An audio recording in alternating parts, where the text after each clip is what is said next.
طاجن بامية باللحمة، اوعدكم ان ده اجمل طاجن هتعملوه في حياتكم، ويا جماله بقى مع لقمة العيش السخن البلدي او شوية رز بالشعرية. بس حطي معلقة كبيرة من السمن البلدي وبصلاية بقى كبيرة تدبل دقيقتين 3 على النار العالية قبل ما ننزل بمكعبات اللحمة.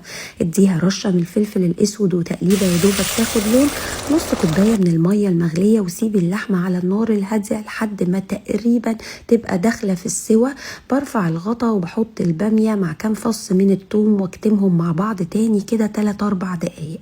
بعد كده بشيل الغطا واحط معلقتين من الصلصة، عصير طماطم متصفية، البامية دايما بتحب الطماطم تبقى متصفية، ما تنسوش الحركة دي بتفرق كتير، مع قرن من الفلفل الرومي، وبديهم كده غلوة مع ملح وفلفل. وببدأ بقى اجهز الطاجن بتاعي على ما البامية تغلي. اول ما تغلي مش بنسيب البامية تستوي على النار، بنحطها في الطاجن وبنعمل لها طشة بقى الخطيرة دي، معلقة من السمنة و4-5 فصوص ثوم مفرومين ناعم. ما تكتروش هنا الكزبرة الناشفة لانكم لو كترتوها هتغير في طعم البامية.